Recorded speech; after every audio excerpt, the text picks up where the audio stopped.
அஸ்ஸலாமு அலைக்கும். இன்றைக்கி நம்ம இந்த வீடியோவில் ராகி இனிப்பு உருண்டை எப்படி ரொம்ப ஈஸியாக ரொம்ப டேஸ்ட்டாக செய்யலாம் அப்படின்றத பார்க்கலாம்.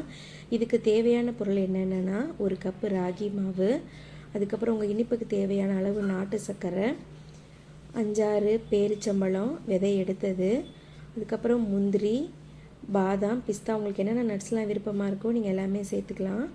அதுக்கப்புறம் நெய். அவ்வளோதான். கொஞ்சம் பொருளை வச்சு எப்படி சூப்பரான ராகி உருண்டை செய்யலான்றதை பார்க்கலாம்.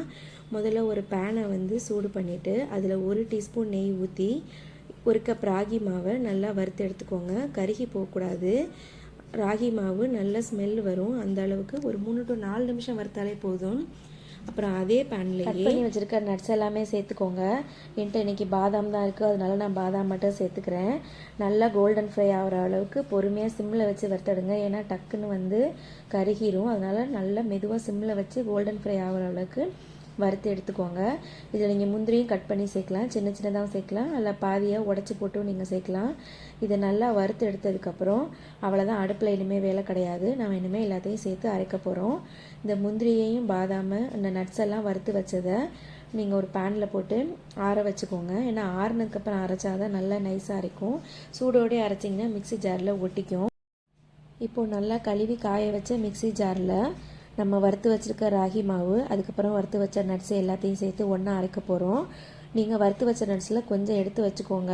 உருண்டை பிடிக்கும்போது அந்த நட்ஸை அதிலே வச்சு உருண்டை பிடிச்சோம்னா பார்க்குறதுக்கு நல்லாயிருக்கும். என் பசங்க நட்ஸு வாயில் சாப்பிடும்போது வந்தால் சாப்பிட மாட்டாங்க. அதனால் நான் எல்லா நட்ஸையுமே போட்டு சேர்த்து அரைச்சிக்கிறேன்.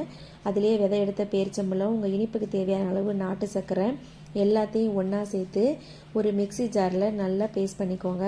ஏற்கனவே நம்ம ராகி மாவு நாட்டு சர்க்கரைலாம் சேர்த்துருக்கிறதுனால சீக்கிரமாக அரைஞ்சி வந்துடும். வெறும் பேரிச்சம்பழமும் நட்ஸு மட்டும்தான், அதனால் சீக்கிரமாகவே அரைஞ்சிரும். இப்போ பாருங்கள், அரைச்சி எடுத்துகிட்டு வந்தாச்சு. இதை அதே பாத்திரத்தில் போட்டு கொஞ்சம் நல்லா இளம் சூடோடு இருக்கும் பொழுது கொஞ்சம் நல்லா டைட்டாக அழுத்தி பிடிச்சி உருண்டை பிடிச்சி வச்சுக்கோங்க. இப்போ கொஞ்சம் நட்ஸை எடுத்து வச்சுருக்கோங்க, அதையே நெய்யோடையும் இதுலேயும் சேர்த்து அந்த நட்ஸோடு சேர்த்து நீங்கள் உருண்டை பிடிச்சிக்கலாம். கொஞ்சம் நல்லா அழுத்தி டைட்டாக உருண்டை பிடிங்க. ரொம்ப டேஸ்டியாக இருக்கும். வெறும் ராகி மாவு கொடுத்தா எந்த பசங்களும் சாப்பிட மாட்டாங்க. நம்ம வெறும் தோசை, அடை அப்படின்னு ராகியில் ட்ரை பண்ணுறதுக்கு பதிலாக இந்த மாதிரி இனிப்பு உருண்டையாக நம்ம செஞ்சு கொடுத்தோம்னாக்கா அது ராகினே அவங்க தெரியாத அளவுக்கு ஈஸியாக விரும்பி சாப்பிடுவாங்க. ரொம்ப உடம்புக்கு ஹெல்த்தியானதும் கூட. வித்தின் 5 மினிட்ஸ்லேயே வீட்டில் இருக்கிற பொருளை வச்சு ரொம்ப சுலபமாக ஈஸியாக நம்ம இதை செஞ்சிடலாம். உங்கள் குழந்தைங்களுக்கு கண்ட பொருட்கள் வாங்கி கொடுக்குறத விட இந்த மாதிரி ஹெல்த்தியாக வாங்கி கொடுங்க. தேங்க்ஸ் ஃபார் வாட்சிங்.